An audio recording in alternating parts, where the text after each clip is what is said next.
I really didn't think I needed a microphone, but I'm very pleased that we have the crowd that we did tonight. I thank you all for coming this evening.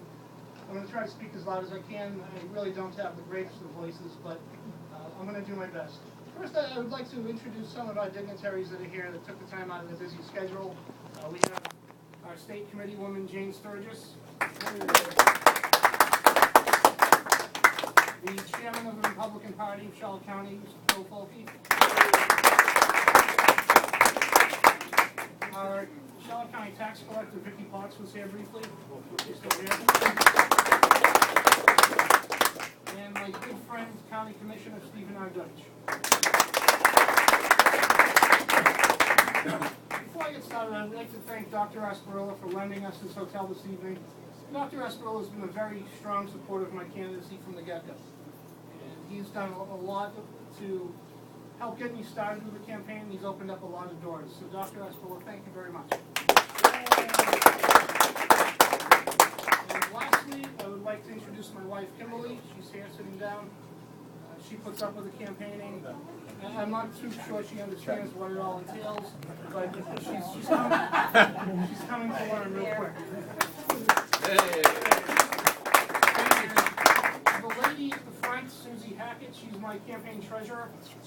She does all of the hard work. If any of you were at my kickoff on September 28th, that was 2 days before the filing deadline.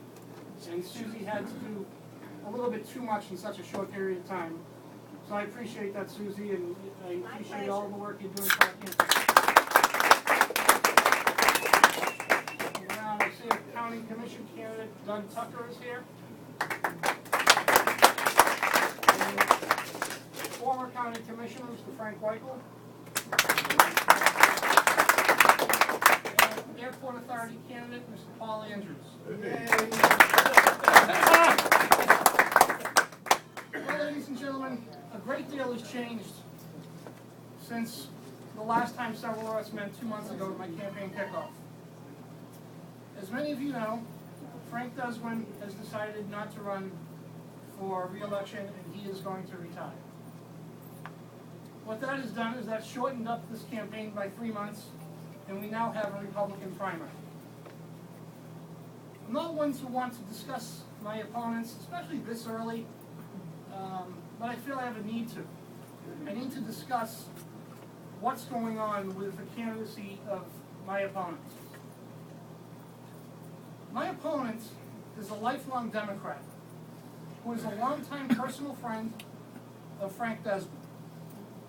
He started working in the property appraiser's office in January of 2010 as Director of Special Projects.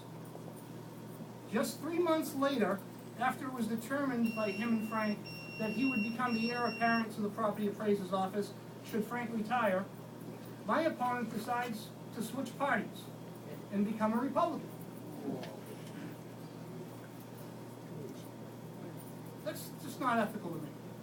But don't you think that's a bit interesting? Coincidentally, the newly baptized Republican is also the nephew of the attorney that represents the property appraiser's office. Isn't that interesting?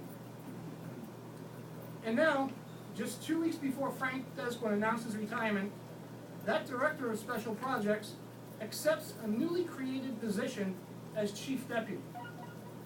And no one I know ever remembers seeing any job posting of such. That also, to me, is quite interesting.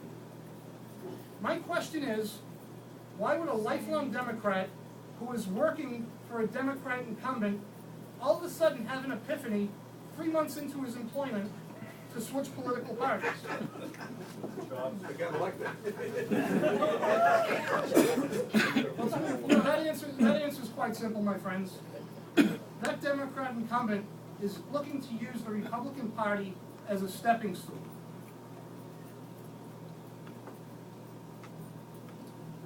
We are a very, we're a strong Republican-based group of voters in Charlotte County. It makes sense. You know, it's not ethical, but I looking into it, I understand why he did it. To me, the Republican Party is no one's stepping stool, and it's certainly not going to be used as a stepping stool at the expense of my candidacy. I can promise you that. The property appraiser's office is one that must be run on the basis of integrity and transparency. Ladies and gentlemen, is using the Republican Party as a stepping stool a symbol of integrity? No. Is creating a position of chief deputy for one's gain in an election a form of transparency?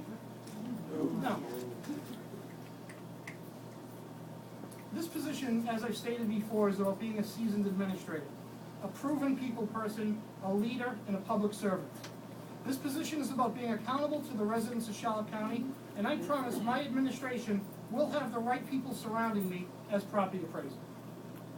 I have had great success as an administrator in the private sector. I know how to tighten the belt and run a business with less. I understand the need to cross-utilize employees to save payroll. I understand the need to work within the parameters of the budget. And I have a keen eye on frivolous spending.